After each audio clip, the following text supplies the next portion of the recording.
Today I'll be walking you guys through exactly how I paint this wall right behind us, how we got it from looking like crap with just primer on it to how we went through the edging process all the way to how we put paint on the walls. First of all, let me just take this roller out of the garbage bag I left it in from the other night. See, it's all nice and ready to go. So you can see we kind of already have primer everywhere on the wall. Kind of did like a big spot prime, just primed everything real quick, threw it all on, not too fancy.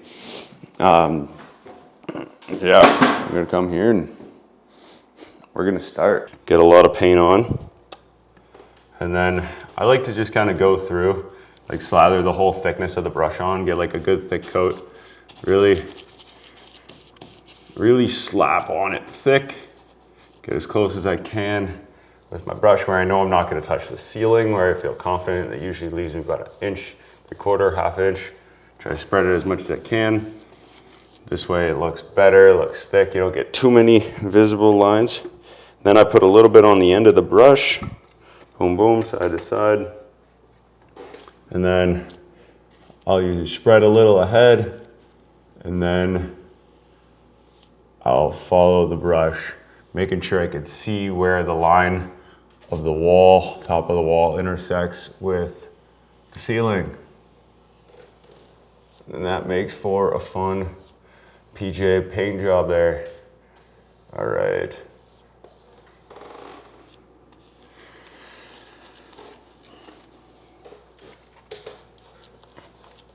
Let's get over here. So I'd like to either face what I'm cutting or edging, whatever you can, whoever calls them different, makes a difference to me, it's all the same.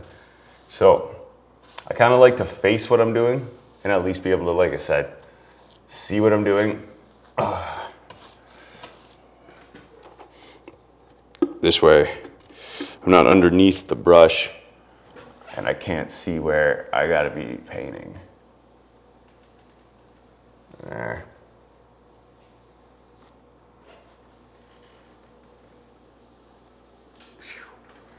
Hell yeah.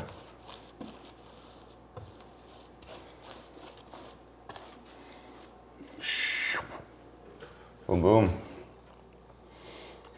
Once I get a couple feet, usually look to spread it.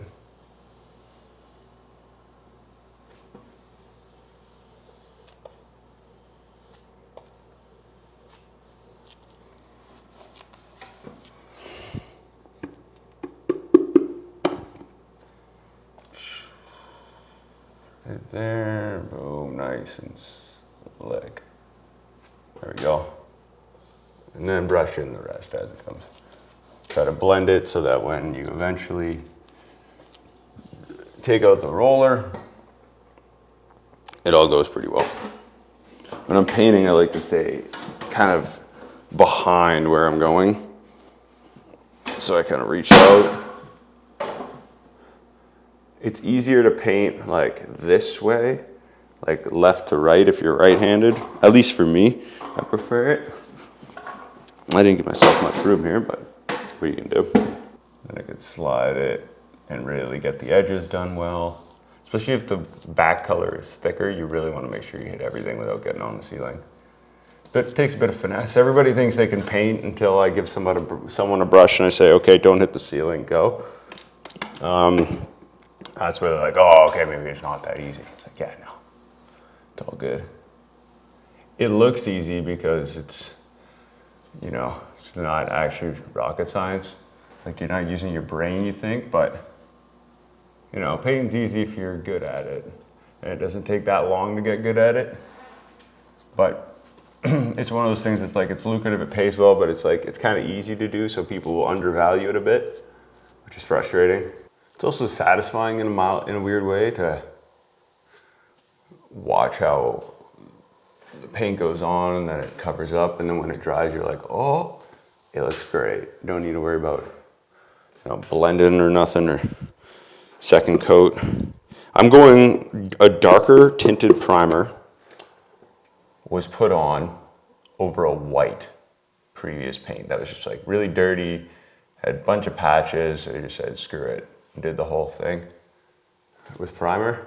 This way, you know, the paint will stick. And I was like, oh, if we go tinted primer, maybe instead of trying to go 2 coats or go spot primer and then 2 coats, I can get away with 1. As you can kind of see, the wall's kind of coming together. It's almost down the top edging for you.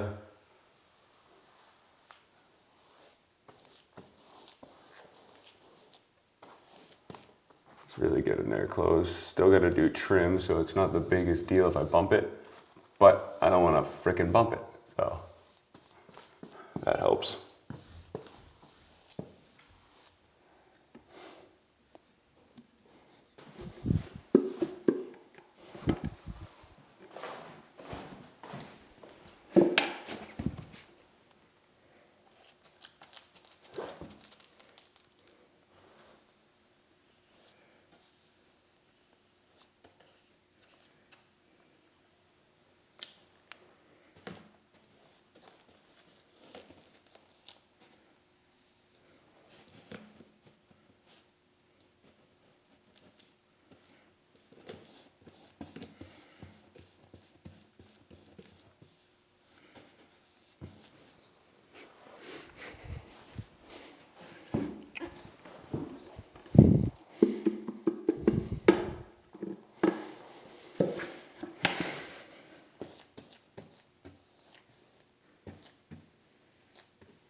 Hey, there's bits off this fucking thing.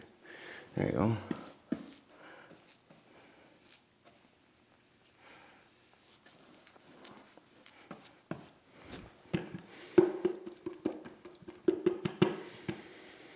Getting towards the end of my, what's good in my bucket there.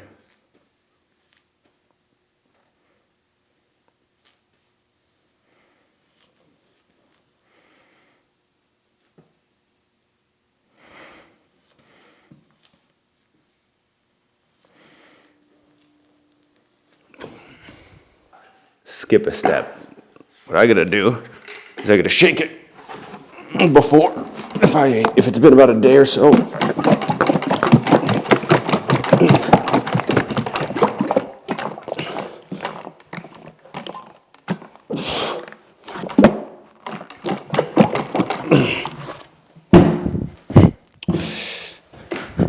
All right, that's done. Once the paint's in, you make sure you don't bury the whole roller in. You try to dip it and pull onto this upper tray section. I'm hoping that when this works, it doesn't like get all flaky and stuff. We'll see what happens. Let's get this piece.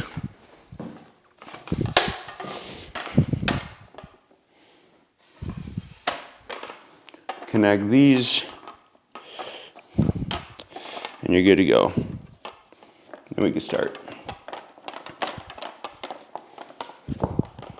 We dunk our roller, pull everything back onto the tray. We got a lot of paint.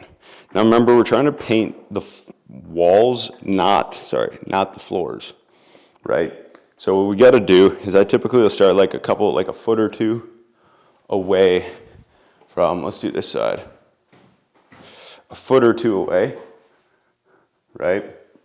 Start in the middle, bring it up, and then spread it right back through.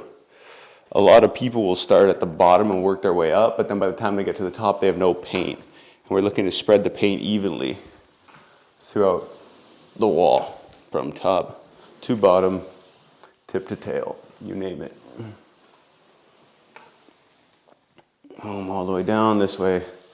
We're going back through it so there's no streaks, there's nothing major happening. The wall paint's going on thick, just to say into where we ran our paintbrush a few minutes ago. And it's looking great already. It's a good start.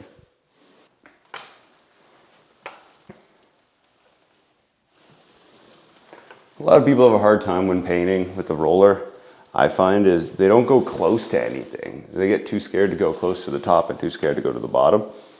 Not knowing that the reason we take off outlet covers is so that they can roll as much as they can, because edging takes so long and there's always way more corners to do, and rolling's a lot easier to make it look good if you're rolling than it is to finesse it with the brush.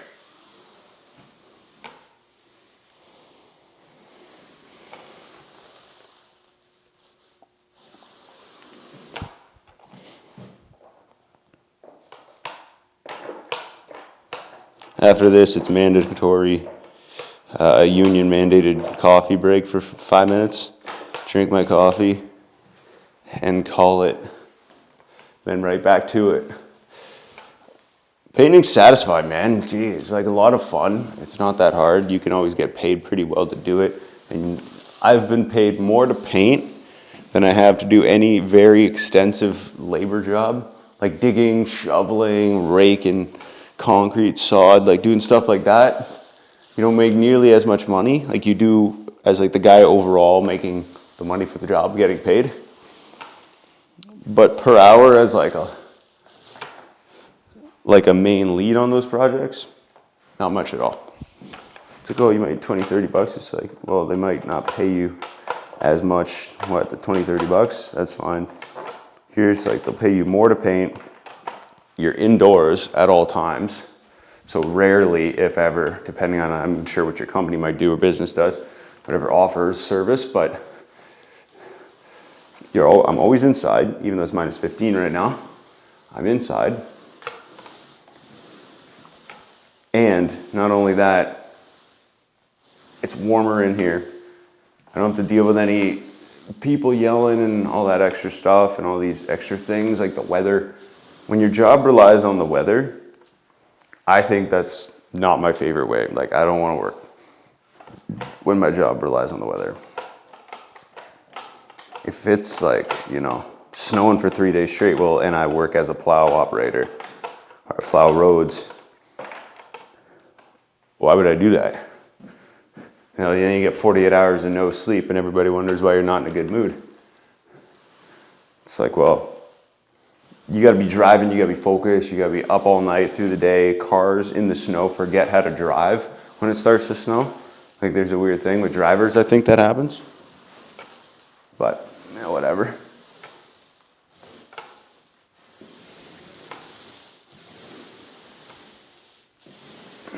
I'm hoping I can get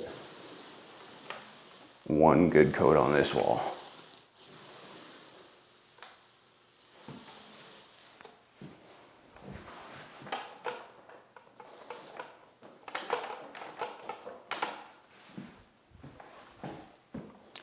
Almost done.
Guys, we're almost done.